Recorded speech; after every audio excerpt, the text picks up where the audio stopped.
Rest in peace. What's good, guys? Today's video I'm going to be going over how to beat Nargacuga. Nargacuga is a monster that you'll want to hunt a few times if you're wanting a really good pierce like bowgun. With that being said, it's not going to be easy. It's a fast sucker that fires quills at its prey and just quite frankly clubs stuff to death with its massive tail. If that's not bad enough, when it's enraged, its eyes turns red, it's even faster and its attacks do even more damage. Nice. So I'm going to try and break it down for you as much as I can. Here goes.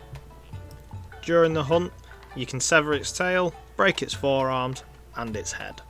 As usual, cutting the tail will reduce the reach of its tail sweeps. Breaking its forearms will make it unsteady and sometimes trip it while pouncing. And breaking its head will reduce the attack power of its bites. So, let's get into the fighting of this slippery little bugger. Its main weakness is thunder, with the secondary weakness being fire. The angry flying kitty does not like the flames. So, if you've already fought and beat Rathalos, you might want to craft one of the weapons from its tree or the Tovikadachi tree. Like always, ram your pockets full of potions, traps, tranks and sonic bombs. Just make sure that it's not pitfall traps because it smashes them to pieces. Shock traps all the way. As far as eating goes, you'll want to eat for speed sharp, defense and try for medic as well because they'll all be a massive help. So with Nargacuga being my favourite monster to hunt, don't know why it is, it just is. The way I personally go about it is I always cut the tail off first. If I'm using a melee weapon that has the ability to sever the tails, no matter what monster it is, if it's got a severable tail, that thing's coming off. Once its tail's been removed from the rest of its body, I normally just focus on smashing it in the face. Obviously at this point of the game, I've only got green sharpness, so hitting its forearms is just like hitting pure concrete. It's wasting my sharpness, it's just bouncing off, and I'm doing absolutely awful damage. So, tail, then head. As I mentioned before, it can destroy pitfalls if you don't place them properly. I suggest that you just bring shock traps and you won't have any problems. Now, when it's enraged, it's an absolute nightmare. It's hyper aggressive, its attacks do more damage, and it is literally just pouncing all over the place, try to get behind you and just try to fuck your shit up. During these phases, I'd like to say take a more of a defensive approach, because the last thing that you want is being hunted by this absolute beast while you're on low health, trying to heal. It's not an ideal situation, guys. So, limit the amount of damage you take while it's enraged. Once it's chilled out, just go and absolutely beat the life out of it, just as a bit of payback. So, the noteworthy attacks. The first one being the quill shot.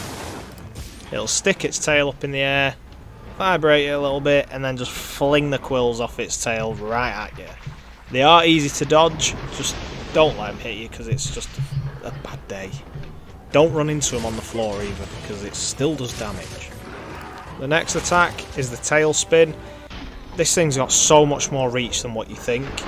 Just try your hardest just to dodge away from it instead of trying to dodge around because it's just going to smack you in the face every single time. And the last one is when it drops the hammer. It just spins around in the air and smashes the floor with its big ass tail. Honestly guys, you do not realise how massive this thing is until it does that attack. It's easy to dodge if you can see it coming because you just dodge left or right. If you don't, it's going to smash you into the ground, it's going to do a shit ton of damage, and it's not going to be a good day. Just because of the sheer speed of this monster, the fight can be pretty daunting, but in reality, it's not all that bad. If you just take your time, watch its quirks and the way that it positions itself and the way that it holds itself before it attacks, as long as you sort of pay attention to them small minor details, you're going to know what's coming. And you're going to be able to perfectly time your dodges, your rolls, and be able to create better openings for your attack, and you're going to have a much more successful hunt. Just slow down and just think about what you're going to be doing and what the monster's doing, more importantly. Something that's very rarely said during these sort of videos is it's okay to faint, it's okay to fail, and it's okay to start the mission again, because as long as you learn why you carted or why you failed that specific hunt, then that's still a win. If it takes you 30 attempts to beat it, but then in the end can hunt it efficiently, then why not?